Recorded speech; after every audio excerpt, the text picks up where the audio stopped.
Welcome to today's AUC People, and I'm delighted to be joined by Martin Welz, who is known to many of you and has been part of the AUC community for quite some years now. So welcome, Martin. Thanks for joining us today. Thank you very much, Russell. Yes.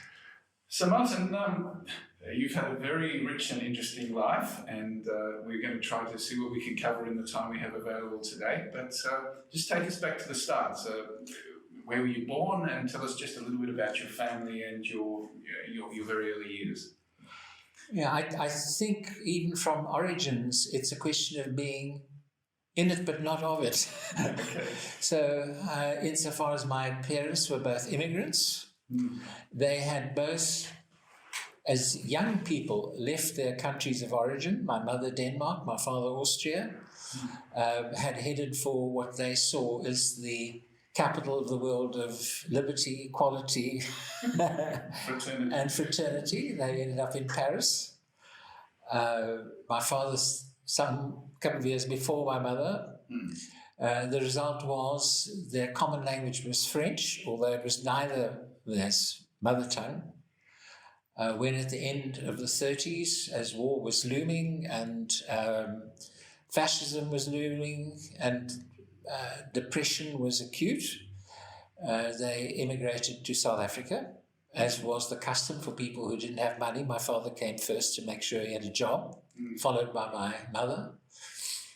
They were also determined that wherever they landed, they would not be stuck to their places of origin. They would give themselves over to where they were, which I think was a good idea. So when they were in France, they spoke French.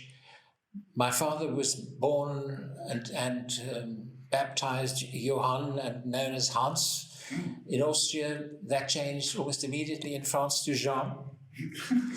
And he kept that. He preferred that to his original name. In South Africa, they had rudimentary English, I think, probably from schooling. So they spoke English. They learned to speak English. It took them a while. My father, both of them could, interestingly, read Afrikaans. But my mother could never manage the pronunciation, and my father spoke what Afrikaans he did speak with a terrible German accent. So we spoke English at home. And my mother was not born Catholic. She was a good Dane. She was Lutheran.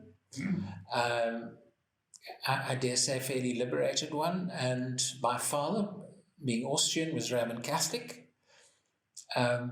Not a tender at formal religious functions, if you were, but his best friend in France had been a devout religious man, and they had many a debate on the subject of spirituality, philosophy, and so on. So my father was determined, although he was not what you would call a practicing Catholic, that it was an essential part of everybody's culture and background and education, and an essential element of our civilization. So we were sent off to catechism as children, and we were baptized, we had our first communion, we were confirmed in the Roman Catholic Church. So where were you born, Martin? Where did you grow up? Okay. And how many siblings? Yes, where were you in the pecking we order? were 5 boys, much to my mother's disappointment, I think. And big age range. The eldest was born when my mother was 21, and the youngest when she was 45. Wow. So it was a fairly spread out family. Most of us grew up in Worcester, not far from Cape Town. Cape Town was our city throughout my childhood. I went to the local school, which at that time was an all-white school. And the community at school, all predominantly Afrikaans, although it had a system, it had what was called a dual medium school.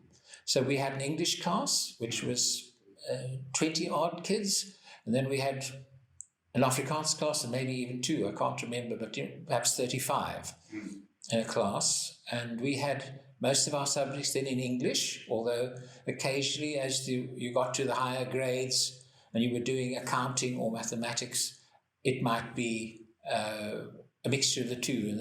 But I grew up in a town where the majority was Afrikaans speaking, but as far as I knew, everybody was bilingual. They might not have spoken fantastic English, but certainly passable English. And what did you speak at home? English. Yeah. We spoke English at home. Intriguingly, I speak fluent Afrikaans and have worked on Afrikaans publications in my life. And I learned my Afrikaans from a black woman who was our minder. My mother ran a business, so she'd go to work every morning at 8 and come home at 5. And at home was Annie Mackay.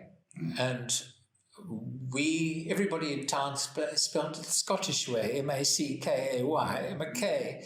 But in fact, she was Mackay, M-A-K-A-E. She was of a Sotho origin, a highly intelligent woman who lived in our house. And she was known in Worcester as an eccentricity as Annie Welz. Okay.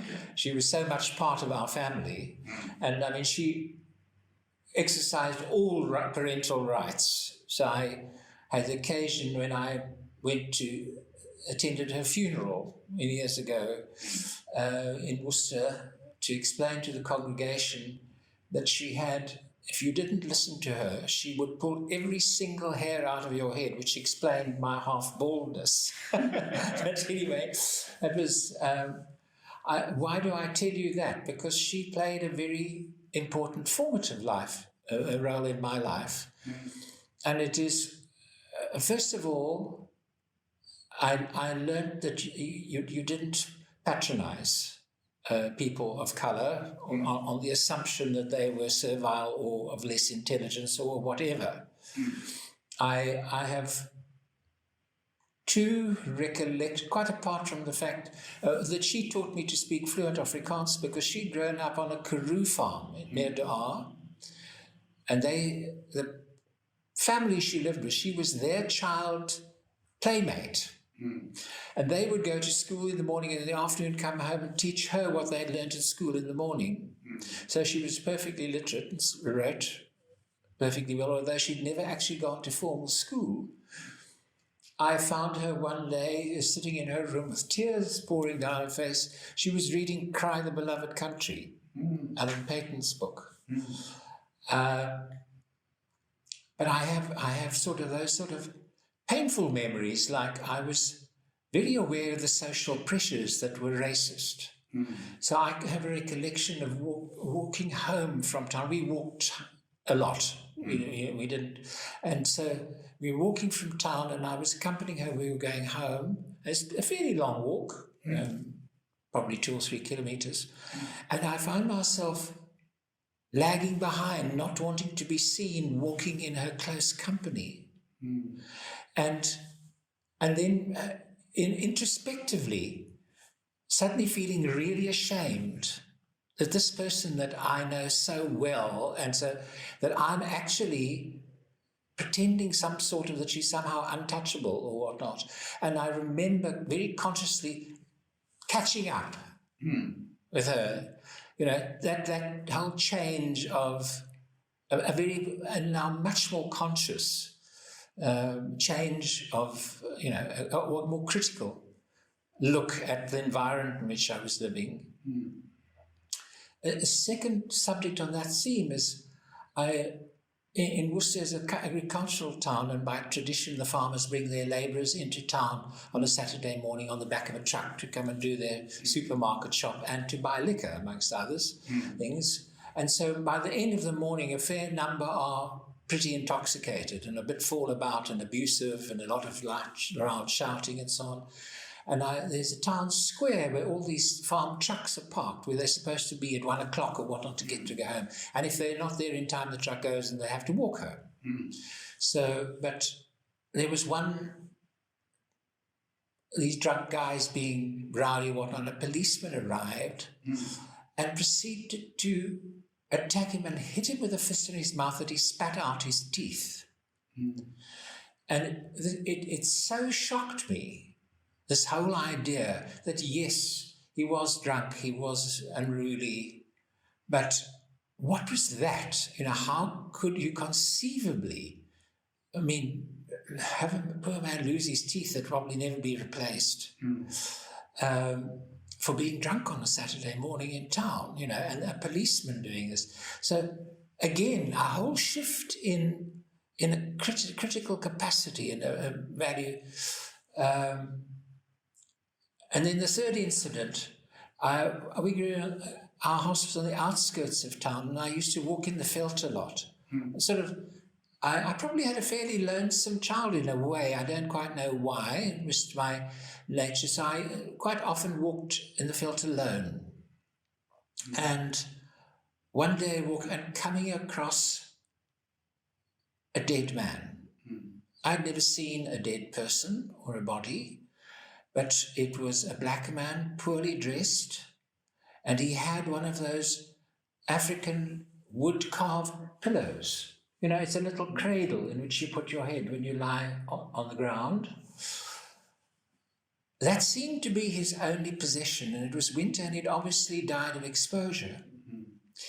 And I had this poignant vision of this man coming from somewhere in the north, having no means walking to Cape Town, because he was headed now to go over the mountain to Cape Town.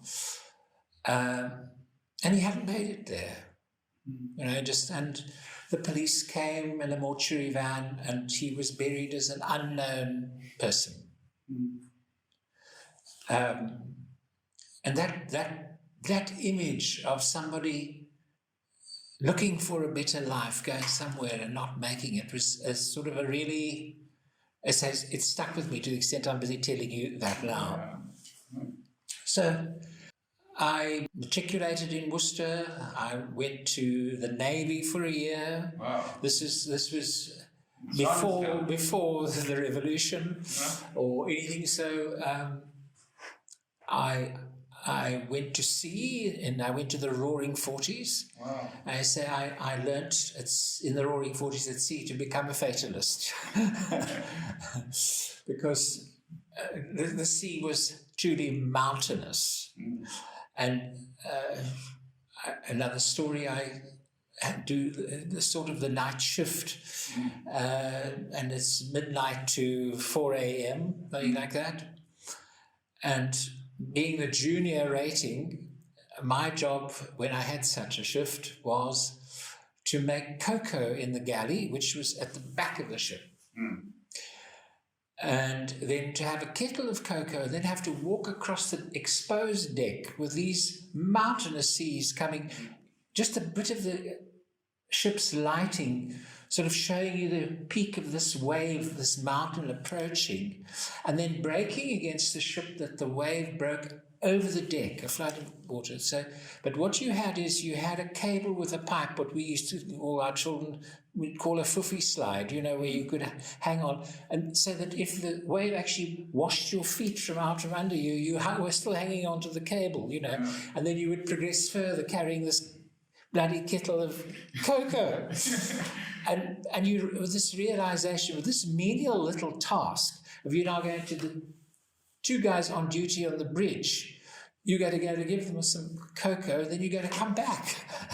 And then, and so the next wave could wash you off with your kettle of cocoa, and you'd never be seen again. There was no way that anyone was going to find you in the dark in this sea. Wow. Anyway, so, and at the end, that's nature. The next day, you wake up, and there's still a roaring sea, but there behind the ship is that mystical thing, an albatross.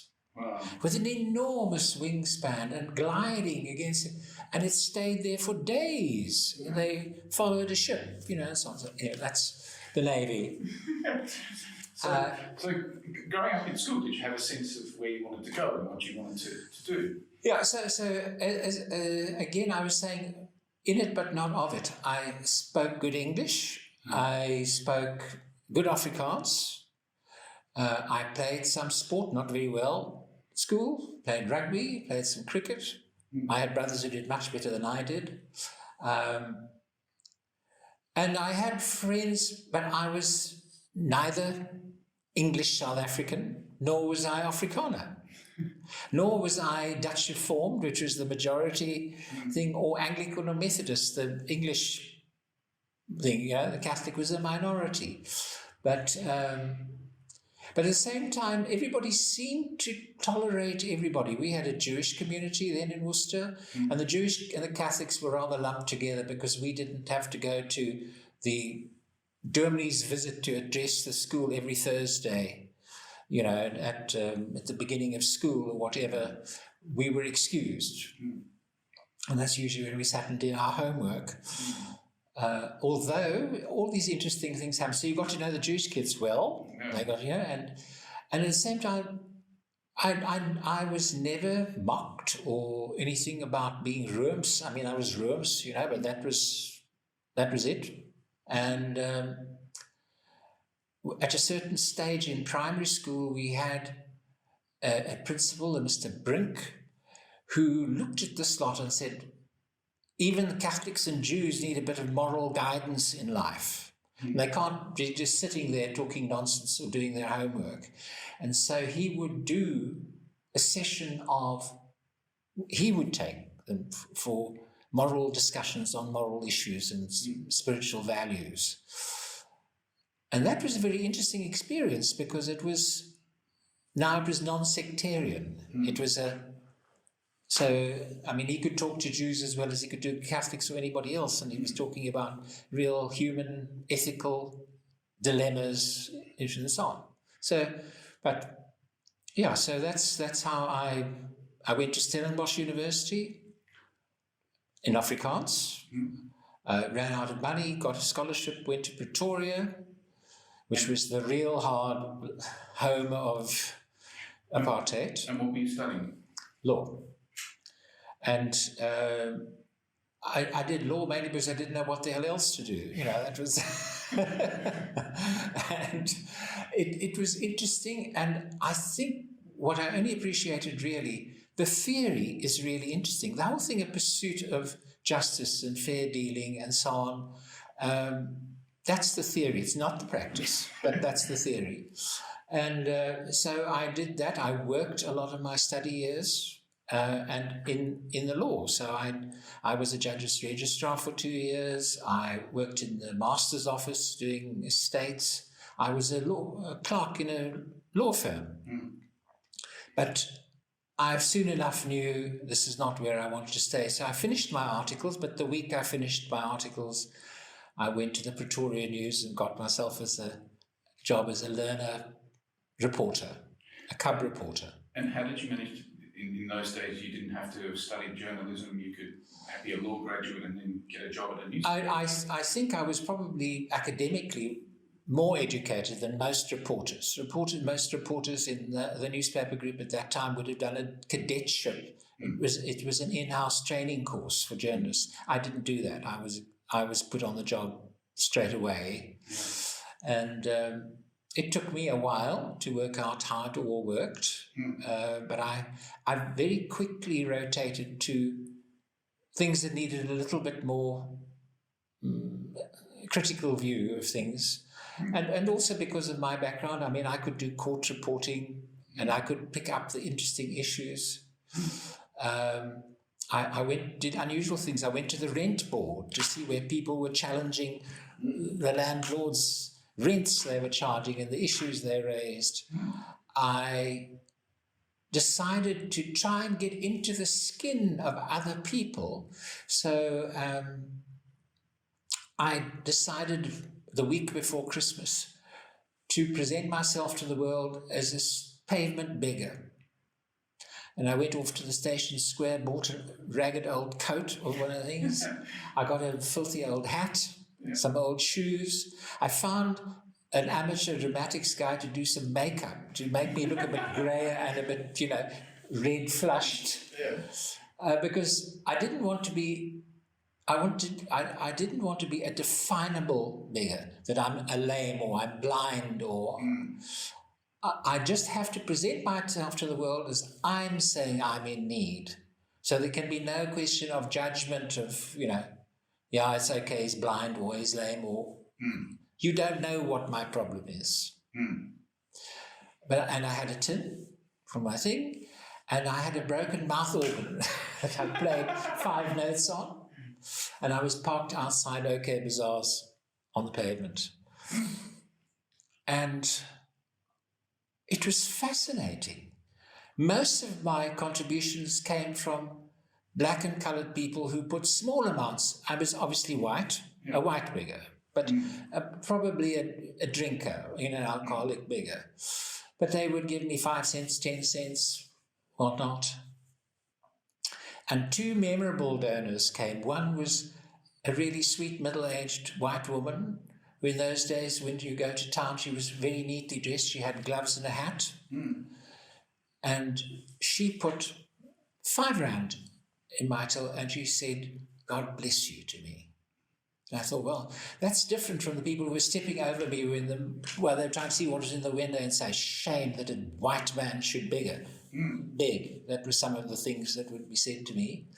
And the next was a judge from the High Court, Judge Malamet, who didn't recognize me, didn't have a clue who I was, but very surreptitiously came by and put 10 rand in the till and walked as if not to be noticed. And I, of course, knew who he was, and he was a very modest man. When you saw how he wrote on court documents, it was a quite small, neat handwriting. And I like to honour him, half a century later. But my takings were miserable. So much for this rumour that beggars make fortunes. My turnover was mediocre, to say that. To the extent that I think intimidation worked better, I went back to my office block in my same disguise, and I walked into people's offices, and they were so horrified that this old drunk man coming into, that they were frankly happy to pay me just to leave. Yes. And the other thing is I played the cripple in a wheelchair. Wow. Okay. I spent a day in a wheelchair, going from where the genuine cripple goes to get his first wheelchair and how he gets taught to handle it. And let me tell you, it's quite a complicated piece of machinery. Going downhill is positively dangerous. And then travelling in the city and seeing how different people react to you. They're either so horrified that they avert their gaze, or, again, I found black people much more willing to I suddenly find I'm being pushed. And they'd push me for a block or two and say, "Okay, cheerio, off," and then you were back on your own again, and then, as I say, I got into bigger and bigger. Before long, I was doing the assassination of Robert Smith, who was a government assassination of one of their own in 1977, and then the Soweto riots in 1976, and all the events that followed. So, Martin, you talked about how, you had this moral formation, but through school you weren't sure really what you wanted to do, ended up signing up for law because that was about the best you could come up with. You go through your law degree at 2 different institutions, you complete your articles, immediately have already got to that point where you decided, no, I don't want to practice law. But then you went to work for a newspaper. I mean, what made you think that was the alternative? And then, did you immediately discover a sense of vocation that this is actually what I wanted to do, or did that take time to? I think I'd grown up in a household where newspapers were read. Very definitely. I mean, we used to get 2 or 3 newspapers a day, and and a major part of Sunday would be spent reading the Sunday papers. So. That was sort of part of culture already. And yes, I thought law promises a great deal, costs an enormous amount, and actually delivers very little. Newspapers cost the buyer cents. And if you can tell somebody's story, it goes a long way to delivering a form of justice which they otherwise don't get, an acknowledgement. There's a Jewish philosopher whose name unfortunately escapes me, sort of a Holocaust philosopher, who spoke about the Jews being sent on a train to the death camps in these cattle trucks, and them saying, does the outside world know about us? They say nothing. They don't. He said, if only they would just once bomb the railway track, it wouldn't save us, but at least they would tell us they know and they care. And I think that is probably one of the biggest things that a sort of a journalist of my kind can do.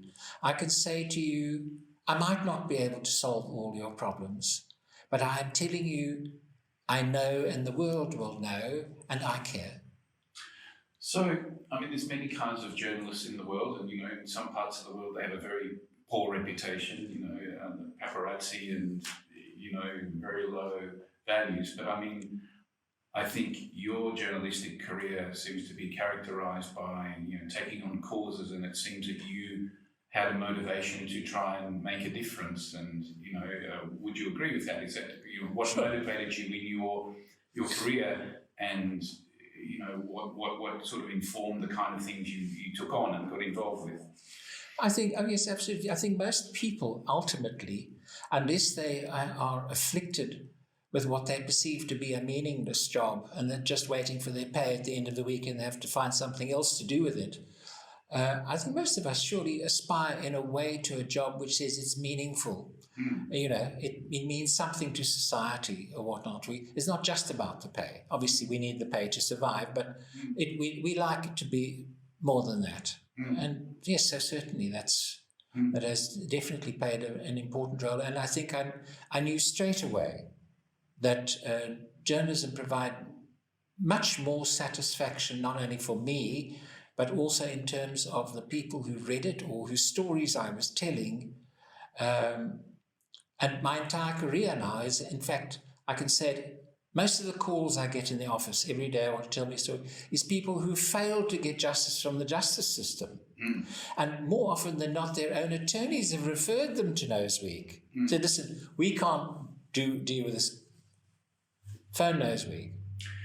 Well, you mentioned Noseweek, Martin, and maybe tell us a little bit about how Noseweek came into being. You were a journalist working for different newspapers. What made you say, I'm going to start my own thing, and what was that like to get that off the ground? I'd worked for, because I did investigative journalism from earlier, which took a bit longer and required more resource. I left daily newspapers within a year and a half, and I went to work for Sunday newspapers. At least you had a week to work on your story. And in a bit more depth, it's not yes, a day-to-day thing. And sometimes even if you were good enough and the editor was confident that you were going to produce a meaningful story, you'd have 2 weeks to do a story. And so my career was generally on Sunday newspapers, and I had the privilege of working with some very excellent people, actually, both in Afrikaans and English newspapers. My first news editor at Rapport, in those days, was a revolutionary Afrikaans newspaper. It was the first one that was a secular city paper, in a sense. It didn't take its dictates from the Dutch Reformed Church. It acknowledged that the church existed, but it had a more urbane view of the world and a more critical view.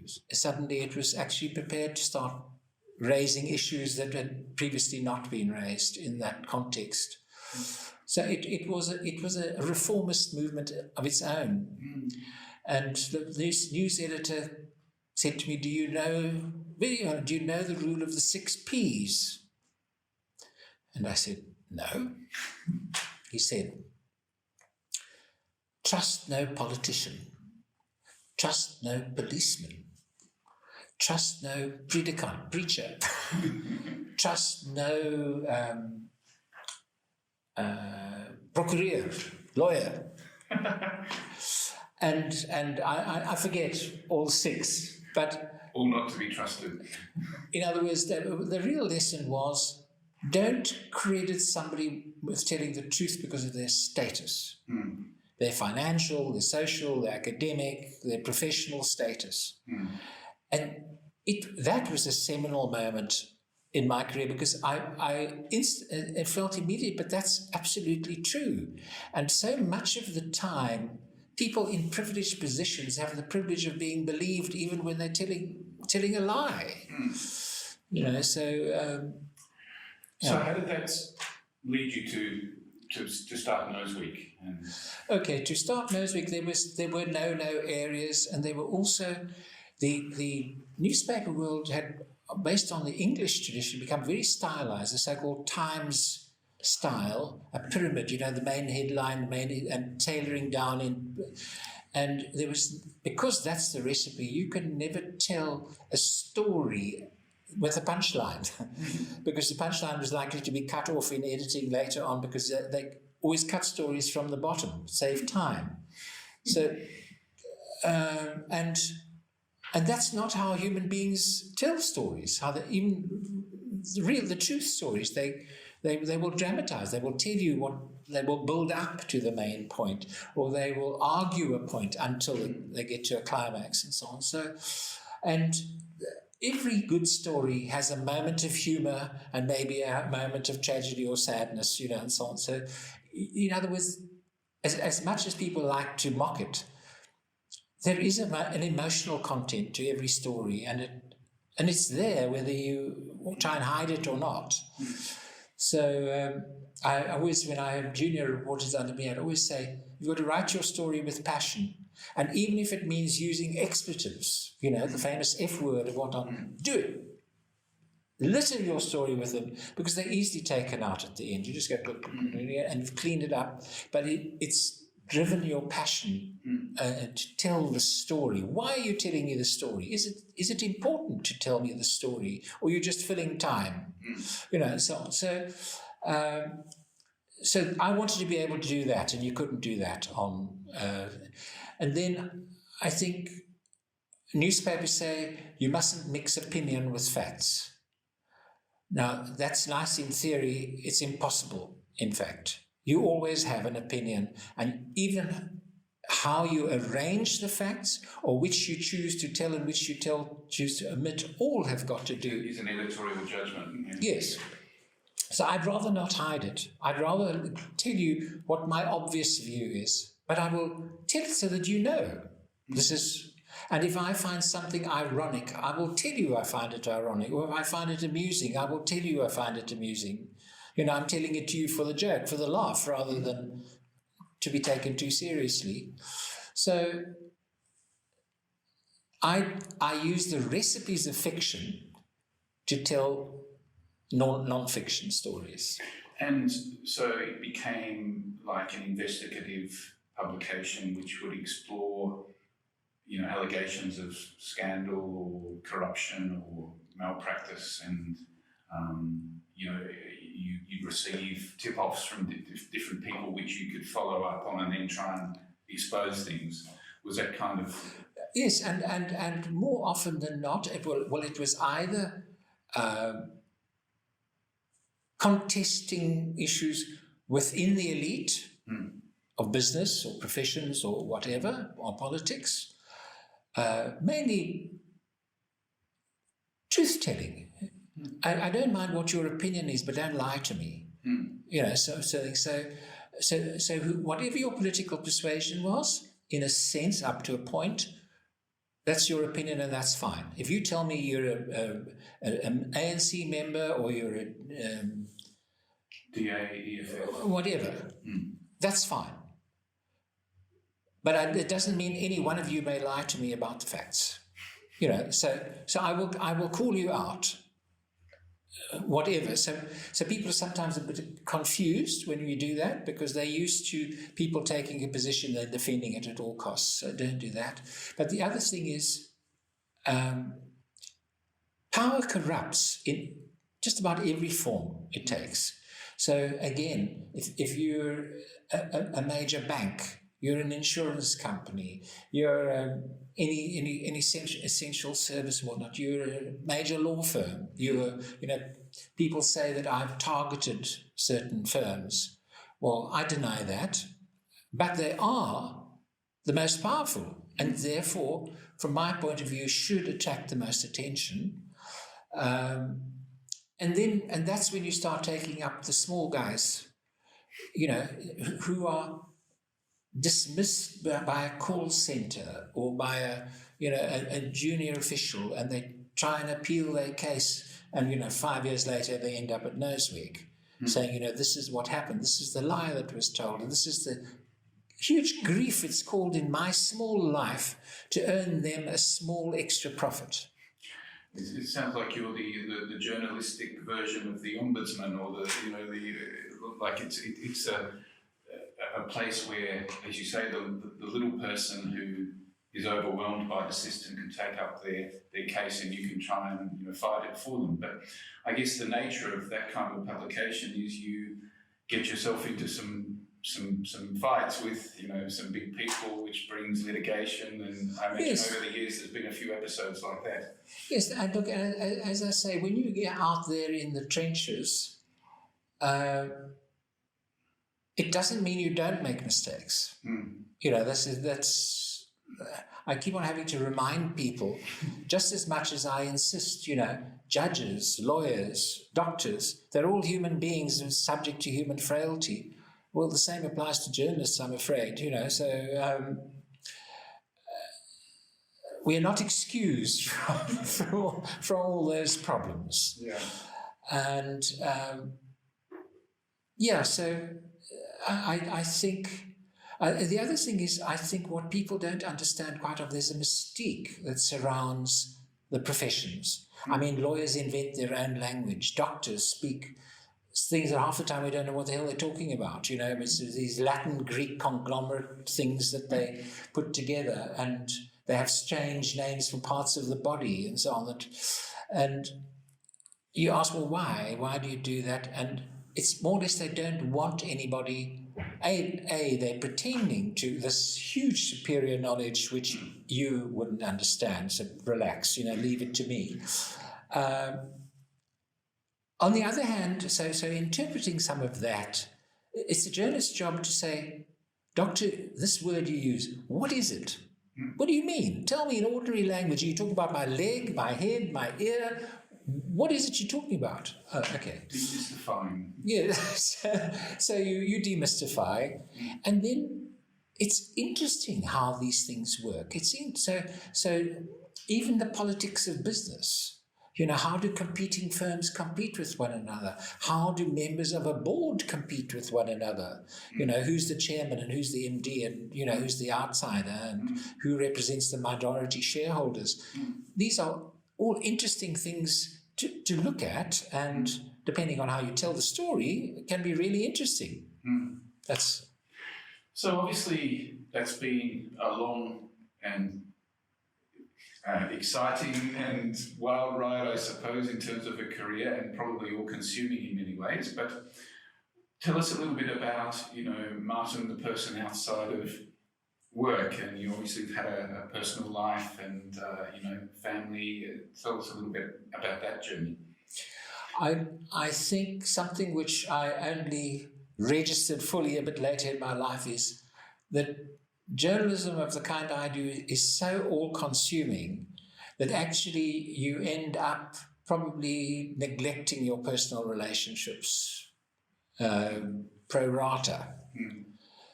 So if you're going to work long hours and you're going to work over the weekend, that means your family's being deprived of that thing. So that has certainly played itself out in my life.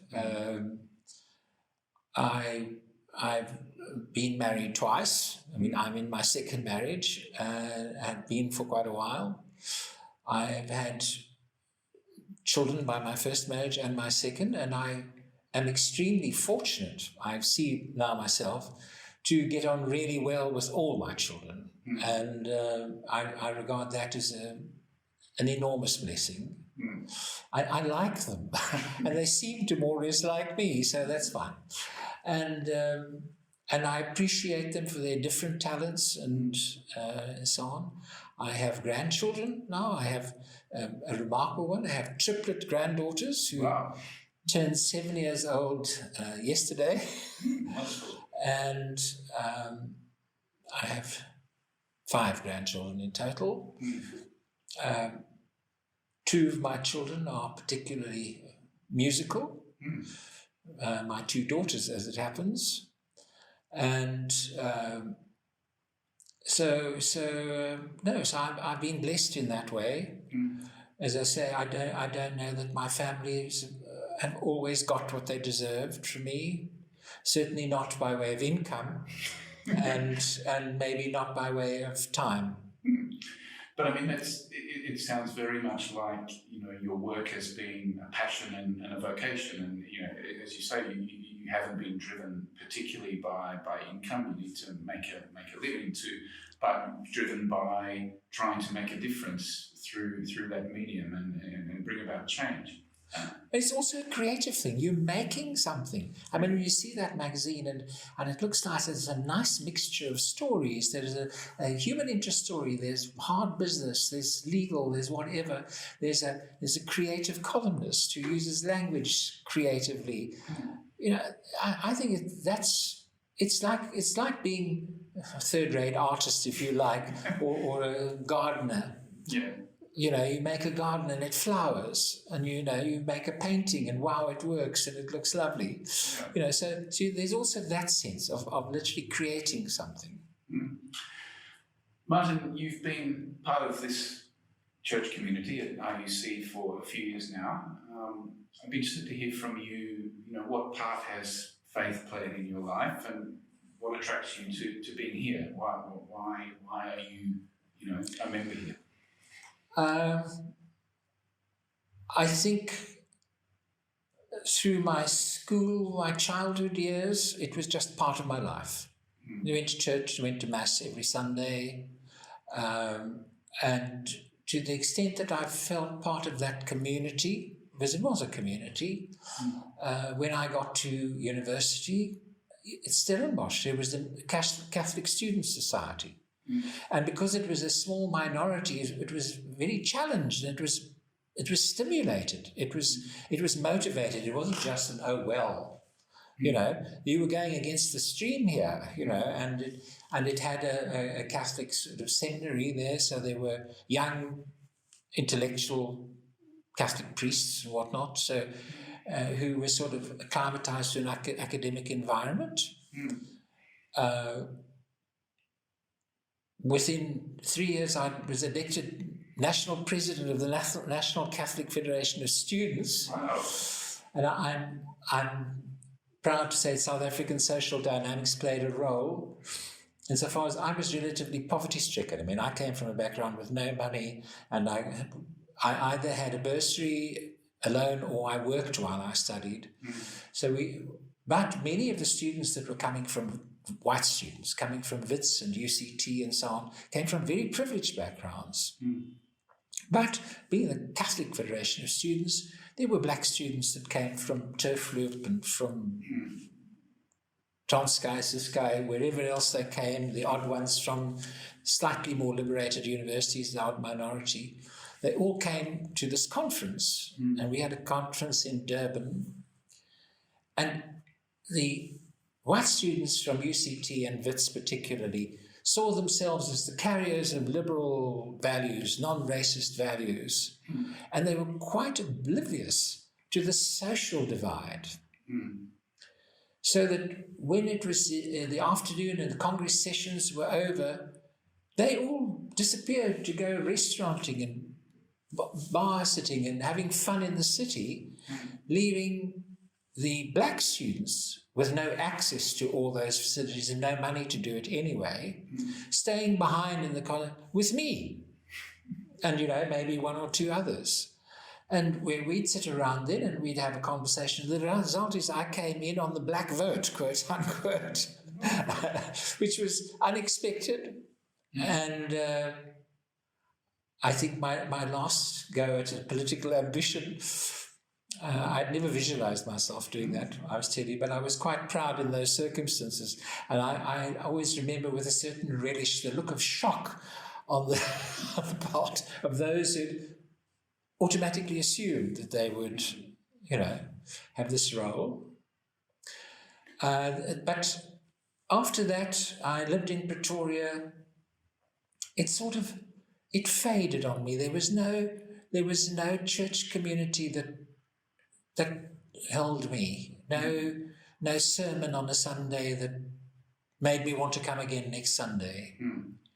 And so it just sort of faded away. And then when I was divorced, well, that put the end to that. And then I came to Cape Town, and in fact, I think it was Sue who found Rondebosch United. She had sort of looked around, and I went along, and I thought, wow, this is something that means something to me. I didn't know the Reverend Bax. It was pre my time. I didn't even know all the political history of the parish. I didn't know any of that. I just arrived and found nice people and a great preacher, somebody who had something really interesting and important to say every Sunday I came. So that explains where we are today. Great. So Martin, you're getting on in years a bit, so being diplomatic here, and what does the future hold for you? I mean, obviously, there's been many years running Nose Week. We know that we're entering the digital age, and most print media is struggling to survive in the same way. I mean, do you still have a passion to keep working? Is retirement a word in your lexicon? And what do you think the next period holds for you? Retirement is not on the cards. Mainly, quite apart from the fact that I don't have a fat pension to rely on, but frankly, I wouldn't know what to do with my days. So, I mean, I don't mind doing domestic chores and so on, and I can take a little less pressure. But in a sense, circumstances dictated it. We can no longer produce a printed magazine because it runs at a loss, although people like it. And I like it, but it's not economically viable at all. You can't get it delivered, quite apart from getting it printed. So it'll be an online issue, which is much less effort, much less cost. And I'm hoping to sustain that and maybe find some much younger person who likes the idea of doing something like that. I think media needs, even if you say, well, we've got quite good other publications, online publications, whatnot, you can read the world's newspapers, but the Guardian or the New York Times or the Washington Post is not going to tell you about Cape Town and Joburg and whatever. So you do need, and then no matter how good or well-intentioned others, you need variety. You need different minds looking at the same and possibly even different issues. So I think there is room for which, as I say, I'm not even suggesting that the others are bad. I'm just thinking you need something different too, and somebody working at it with a different mindset, maybe different set of eyes and ears. So there's still some fire in the belly there to keep. Yeah, but my main ambition, before I lose my mind completely, is to write a book. I've realized I've lived through the most extraordinarily tumultuous times and period of transition, and just fascinating stories, fascinating people. So I envision a sort of a biography, but a biography is not really about me. It's about the things I've seen and heard, but told in as interesting and exciting way as I experienced them, rather than the dry, he was born on such a day, he did it. Sure. Well, Martin, I think we've had a little flavour as to what that might look like today. Time doesn't allow to touch on, as you say, you've lived through so many seismic and significant events in the history of this country here, which you've been maybe in a front row seat to observe with more insight than many. So I think that'll be a fascinating book. I certainly will look forward to reading it and hope you find the time to write it at some stage. But we really appreciate your time today to tell us something of your journey and your story. And I'm sure the other people who've watched this will have appreciated that too. So thank you so much, Martin. Thank you, Russell. It was good.